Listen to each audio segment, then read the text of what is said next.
Hi guys and welcome back again. This is Daily Read, I'm Piotr and we will be reading still Milton Friedman, Freedom and Capitalism. Today's subject is capitalism and discrimination. That should be curious. Okay guys, the 15-minute time rule is like, you don't really have to do it. I try to do it, but it's not always going so good. Let me set up my timer for 15 minutes. Remember, just read as long as it is not boring for you. You need to take pleasure in this, so then you can eventually do it on a daily basis, because if this will be at least somewhat pleasant, it will be a lot easier, let's face it. Or maybe you will just have the satisfaction that you actually are able to read at least 5 minutes, not even 15. And it might help. From tips I can tell you, prepare yourself. Just don't just do a cup of coffee, prepare yourself a cup of coffee or yerba or another tea, anything you like. Just sit down, relax and let us read.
So the main idea is that capitalism does not discriminate for race, color of the skin, whatever, because if you discriminate someone, it actually is a problem for you. Because, for example, if you want to buy something and you have something cheaper, for example, from China, if you discriminate, you won't be able to buy it as cheap as you would if you would actually be able to work with Chinese people, for example, or buy from there. If you also have a problem with someone else, you will not be able to sell things because, for example, someone is white, black, yellow, purple, or pink. It's like it's your problem at the most, because usually they will be able to find someone else that do not discriminate. For example, your bread. Do you care if your bread is baked by someone who's black, white, yellow, pink, purple, or whatever? Not really. Bread is bread. You want the best quality for as low price as you can get. You pretty much want this to be optimized, but nobody pretty much gives a shit if anyone baked this. And as long as the bread is good and you are able to fill your belly, this is okay. So pretty much, no, it shouldn't discriminate. If you discriminate in capitalism, actually it's your problem. You should be really able to have the upper hand to do it.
Okay guys, so the idea is this. For example, you're living in Harlem, you're a black person, and you would like, for example, to hire, or you have a free vacancy at your shop, and there's a white guy that actually knows what to do, how to do it. You would hire him, but you know that other black people would say that it's a bad idea because they would like to be serviced by a black man instead of white men. So they might not come to your shop anymore. They would have a problem because your shop would not be available for them because of that they are racists. They would go somewhere else. They would have to go somewhere else. So they just create a problem for themselves. You would actually lose money because you would lose clients because of that. And it's like a no-win-win situation. Everybody loses. And if there is a free market, you should be able to actually satisfy your clients by hiring a black person instead of a white person. Or the other way around. Or whatever other color you might think of. So, someone like to be serviced by a person of pink attitude, hire a pink guy. Or a dog. I don't care. If someone would like to be serviced by no one, just to pay and do everything on their own, as a business owner, you should give them that opportunity because this will drive more business towards you and more money. So yes, you should be able to do it. If you, for example, think that this is bad, well then talk to your clients, say that everything is okay and it's no problem. But should government actually do something about this? Because if the government will tell you that you should hire someone, that hiring of that person will have consequences because there will be less clients at your shop, less business driving, well, the government should stay away. And okay, people are racist, people are not. You can eventually talk with them, you can persuade them, but as far as Mountain is concerned, it should not be done on a federal level.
The main idea is that anti-monopoly actions that the government can take and the actual people at the workplace, like employees that are, for example, looking for a new job, they can work on that. For example, if you think that monopoly is bad, go to a different company. Of course, the salary might not be the same, but well, if this is what you believe, then you can go to the other company.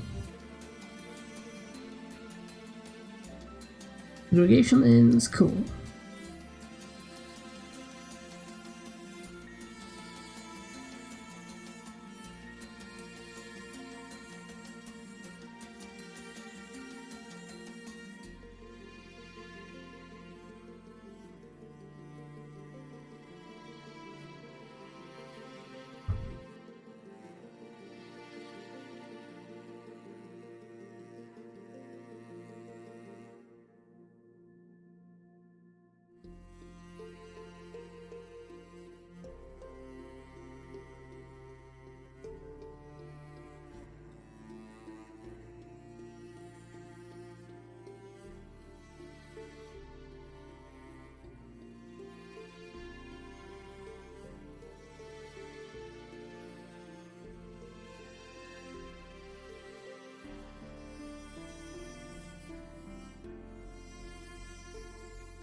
Well, the segregation in the school, as in the previous episodes we discussed, it's pretty much take your children wherever you want. If there is the educational bond that the parents can spend that money in any other school they want their kids to attend to, and eventually you pay a little bit more so the school is private.